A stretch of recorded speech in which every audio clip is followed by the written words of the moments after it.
Pues en fin, vamos a pasar, que estamos ya retrasados, pero vamos a pasar precisamente ahora con Daniela Pastrana, directora de Pie de Página y fundadora de la red de periodistas de a pie, que vamos Daniela, si recuerda usted, la semana pasada en la mesa con las periodistas, con Jessica Cermeño y con Luisa Cantú, pues Daniela estaba en el estado de Veracruz, creo que era en Coatzacoalcos, me parece, en donde estaban pues haciendo una cobertura muy especial y que ya tenemos finalmente después de esa visita la nota, ¿no? La nota periodística, el trabajo periodístico de Daniela Pastrana, ahí en lo que se llevó a cabo en Coatzacoalcos, Veracruz. Y me parece además muy pertinente a propósito de lo que nos había contado Daniela Pastrana en esa mesa del jueves pasado, ahí en Coatzacoalcos, y que se resume cómo se repara el daño de una desaparición forzada que fue parte de una disculpa pública que dieron ahí las autoridades estatales y federales. Daniela Pastrana, muy buenos días. Gracias por tomarnos la llamada, Daniela. Hola, buenos días, ¿cómo están? Ahora sí, largo el programa, ¿verdad? Largo, largo, pero algunos, La querido Dani, han información para terminado a todos. las 12:30, así es que ahí vamos, ahí vamos. Sí. Pues bien, aquí regresando, porque regresamos de Coatzacoalcos, luego tenía que ir a la Feria de León, a la Feria del Libro, a una plática sobre crónica. Entonces, ya está, yo ya estoy, ya me di cuenta que ya no es lo mismo los tres caballeros que 20 años después ya no han aguanto estos trajineros de camión, camión, camión, camión y sube y baja y además con historias bien intensas allá en Coatzacoalcos, la verdad. Pues cuéntanos, querida Dani, sobre esta nota que estás publicando, ¿no? Cómo se repara el daño de una desaparición forzada. El día viernes tuvimos también la oportunidad de entrevistar aquí a una de las madres, a una de las esposas, perdón, que dio parte del discurso y que se hacía preguntas así como esta que tú estás planteando en este título, ¿no? ¿Cómo se repara este daño? Adelante, querida Dani. Sí, pues miren, para nosotros era un poco difícil abordar el tema de las disculpas, es todo un tema, una cosa compleja. Por una parte es necesaria, a las familias sí les ayuda, o sea, sí les hace bien que haya un reconocimiento de que sus familiares no eran criminales. ¿Qué es eso? No es nada más les ofrezco una disculpa, sino hago un reconocimiento de que el Estado se equivocó, de que el Estado fue el que aquí cometió cosas horribles durante lo que se llamó el operativo, era el blindaje Coatzacoalcos, que fue de mayo, fue durante 2015, fueron varios meses, en esta época de terror de Arturo Bermúdez al mando de la policía, y entonces pues dijeron que iba a haber una limpia, y hacían eso, entraban a sus casas y se los llevaban, y se llevaban a gente. El 11 y 12 de mayo de 2015 se llevaron a varias personas. Entonces, por eso este 11 de mayo fue este acto de reconocimiento y disculpa pública. Entonces, esa parte, digamos que es, incluso Alan García, de parte del Alto Comisionado, de la Oficina del Alto Comisionado de la ONU, para los Derechos Humanos, pues reconoce, ¿no?, que es una parte importante para la reparación del daño.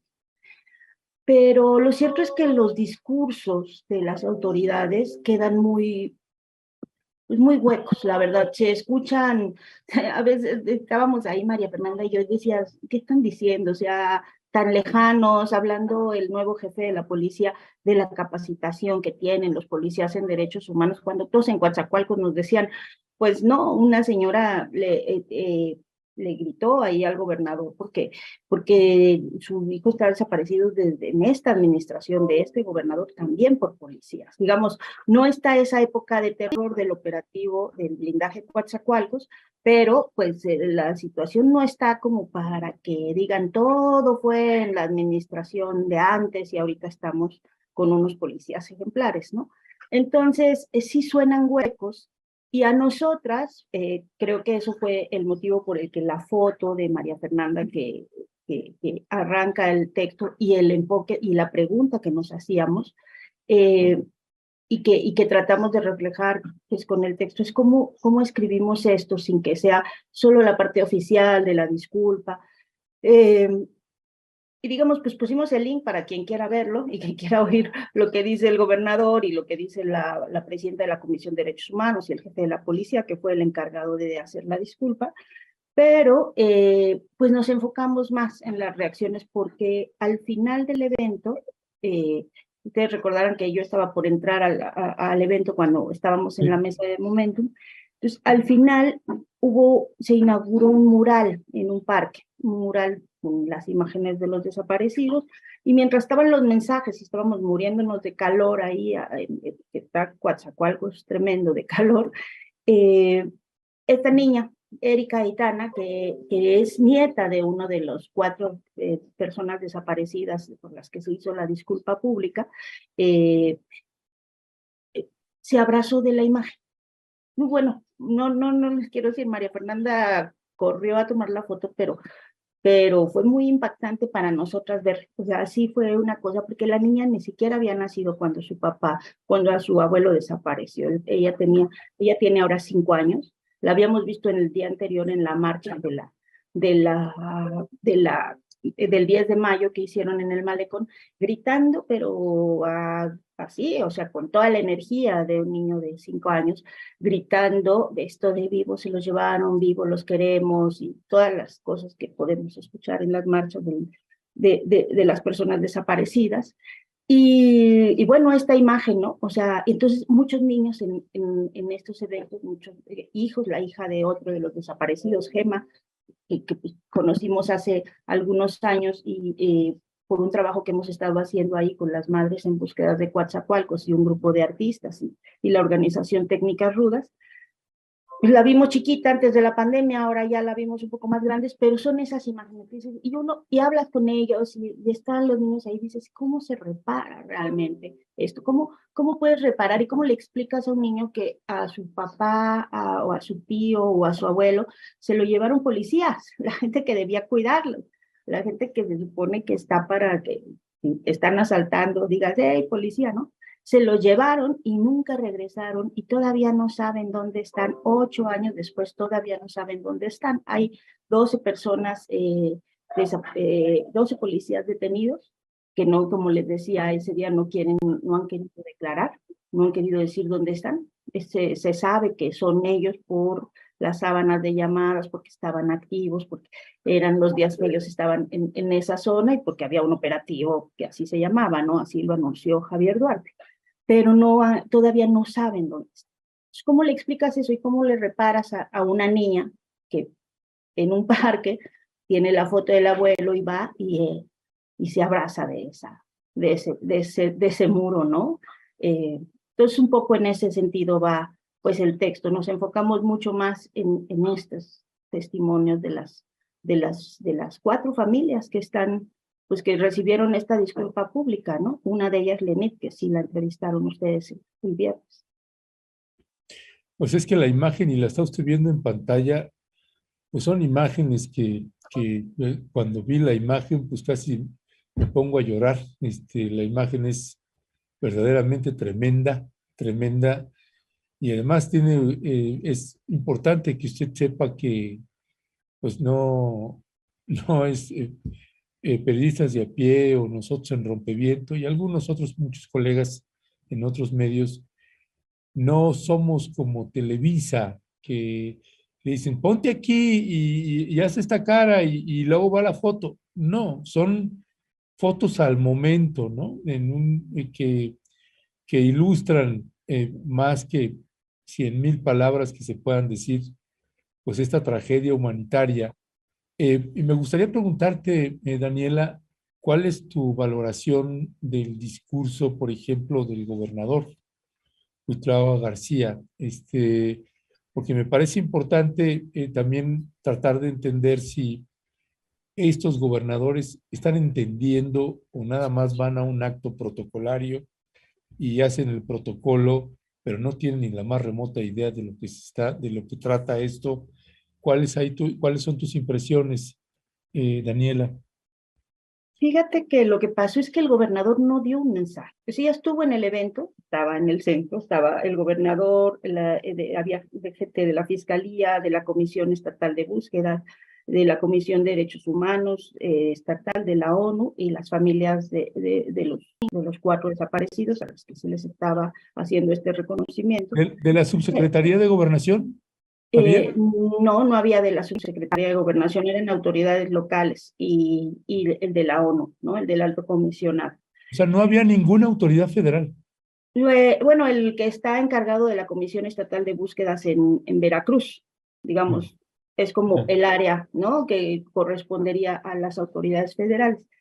Y el que hizo la disculpa fue el secretario de Seguridad Pública, a nombre de la Secretaría de Seguridad Pública. El gobernador no dio mensaje o no iba a dar mensaje, pero las familias lo obligaron, porque al final del evento, pues las familias decían, pues que diga algo el gobernador, que se comprometa, ¿no? Entonces, sí, el gobernador tuvo que tomar el micrófono, un poco forzado.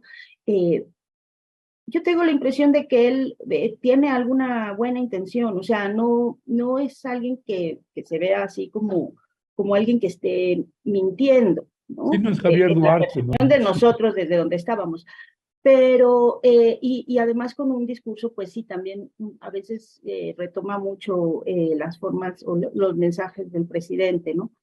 Pero tampoco era algo que decía alguien que dijera, los entiendo y esto no se va a detener, o sea, no va a volver a pasar.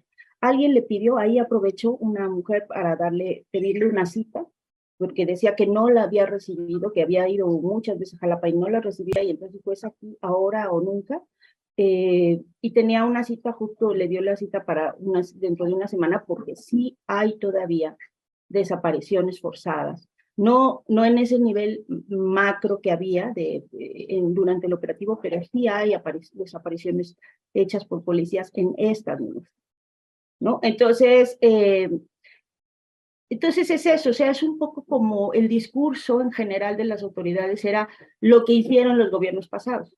Y sí es cierto que ahorita, aunque hay mucha violencia y hay desapariciones digamos, en esta administración, pero son cometidas por grupos criminales, no por la policía, no por esto, que era la policía estatal, esta fuerza civil de Veracruz que se los llevaba al Lencero, que el Lencero, que es la Academia de Policía, era el centro de torturas y que ahí los desaparecían. Eso no ocurre ya, eso es cierto. Pero sí hay muchas desapariciones y sí hay mucha violencia. Y el mensaje del gobernador siempre es deslindando, o sea, como si esto hubiera cambiado totalmente. No hay un mensaje realmente empático con las familias, no hay una cosa de decir, nos ponemos la camiseta para hacer las búsquedas, que eso sería fundamental, ¿no? Para que desde los gobiernos hubiera esta actitud de decir, vamos a buscar por donde sea, les vamos a tapizar, ayúdenos a la población, al resto de la población a identificarlos, o sea, mensajes como digamos mucho más contundentes, pues ayudarían mucho, ¿no? En lugar de estar, pues, como un poco tratando de decir eso ya pasó, ¿no? A mí me recuerdan mucho estos mensajes a veces de Peña Nieto de ya supérenlo, claro, no lo dicen tan así, pero sí es un poco de ya pasó y ahorita estamos trabajando en esto y la maravillosa policía, cuando uno platica con las familias y pues con la gente ahí en Coatzacoalcos, el nivel de violencia es muy alto, el nivel de criminalidad también, y hay una mezcla, porque las estructuras policíacas, estas que creó Bermúdez, siguen, o sea, no se han desmantelado tampoco, ¿no? Entonces puede ser que ya no haya una instrucción directa de eliminar a un grupo con otro grupo, utilizando a la Marina, porque también se utilizó a la Marina y a la Secretaría de Seguridad, pero no están desmanteladas las redes de criminalidad que tiene la policía, ¿no? Entonces, sí me parece a mí que es un tema en el que sigue quedando a deber los nuevos gobiernos, ¿no? Muchas gracias, querida Dani. Pues se terminó el tiempo, pero bueno, el día viernes, como tú dices, entrevistamos a Lenit Enríquez y ella decía algo bien interesante que tú también lo estás comentando. Uno, de que pues era muy importante que se reconociera por parte del gobierno de Veracruz que la responsabilidad de esto fue del Estado, ¿no? O sea, eso que era muy, muy importante. Y dos, que pues no fueran reconocidos ellos como delincuentes, porque finalmente al principio se había dicho que eran unos delincuentes y que por eso habían desaparecido y entonces pues para ella era un avance. Pero bueno, lo que está por venir a partir de lo que tú dices, pues realmente nos invita a reflexionar mucho, porque bueno, una disculpa pública, un reconocimiento de esto, ¿qué implica después, ¿no? Si era lo que le preguntábamos a Lenit, ¿qué viene después, ¿no? Y bueno, tú ya nos estás también comentando algo al respecto y que bueno, me parece que pues seguiremos dándole aquí un seguimiento, como dice Ernesto, muy seguido a este tema que nos parece también muy, muy importante. Y bueno, por lo pronto, querida Dani, te agradecemos mucho habernos tomado la llamada y estamos en comunicación. Sí, mira, solo quiero decirles, hay un caso, el de Virginia Peña, que creo que muestra todo esto, ¿no? O sea, su hijo fue desaparecido en ese operativo, no es de las familias que recibieron las disculpas. Fue detenido y desaparecido en septiembre de ese año, 2015, pero a ella muchos años le dijeron que no había pistas. Y el año pasado la mandaron llamar, le dijeron, ¿qué cree? Encontramos una carpeta que andaba perdida, que lo habían encontrado ya, 4 meses después habían encontrado el cuerpo y estaba ahí la carpeta. Entonces la señora lo buscó 7 años, cuando ya durante 7 años ya había una carpeta que decía que pues habían encontrado sus restos. Bueno, entonces ella siguió buscándolos. Bueno, y lo que pasó ahora, hace un par de meses, hace unos meses, ya la señora, bueno, pues con todo el dolor recibió la información, exhumaron los cuerpos donde estaba en una fosa y la llevaron a un panteón cerca de su casa. Y meses después, por otros motivos, por alguien que se topó, alguien que dijo yo, donde habían encontrado los restos de su hijo Rosendo, los llevó a las familias de búsquedas y encontraron un cementerio clandestino con 17 cuerpos y probablemente haya una parte de restos de Rosendo que no les entregaron y que estén en estos cuerpos que ahora están identificando, ¿no? Porque a la familia en ese momento no le dejaron ver el cuerpo por protocolos, nada más los resultados del ADN, ¿no? Entonces ahora tienen que volver a abrir y volver a mover todo porque resulta que lo que tiene ella en su panteón pues es una parte de los restos de su hijo. Ya de ese nivel está el tema con las familias, por eso uno se pregunta pues cómo se repara ese daño, porque es como continuo, permanente y atroz, ¿no? Entonces nada más con eso quiero quedarme, y ya pues ni modo, bueno, a nosotros nos toca seguir contando estas historias que pues sí pueden ser muy terroríficas, pero hay que saber dónde estamos, en qué país estamos, porque eso también es parte de nuestra realidad. No, y gracias por contarlo, Daniela. Creo que es importante el seguir colocando la dimensión de esa tragedia, poniéndose en los zapatos de la otra y lo otro, porque esa es una parte que permite entendernos, entender a estas compañeras que están viviendo estas situaciones. Ahorita que te oía, me acordé de este caso de que estábamos trabajando en Tamaulipas, ahí cerca de Tampico, también el caso de una desaparición de un joven.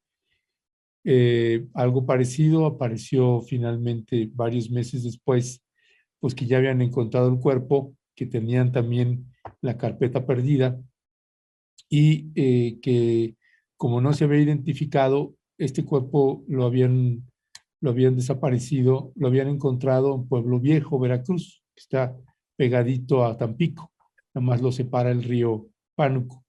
Entonces el cuerpo le dijeron, bueno, sí, pero es que se trasladó el cuerpo a Naranjos, Veracruz. Entonces va la señora a Naranjos, Veracruz, y le dicen que no, que en realidad el cuerpo, pues sí había llegado ahí, pero que lo habían mandado a Cerro Azul. Bueno, tardaron un año en entregarle los restos, un año después de que le habían ya notificado.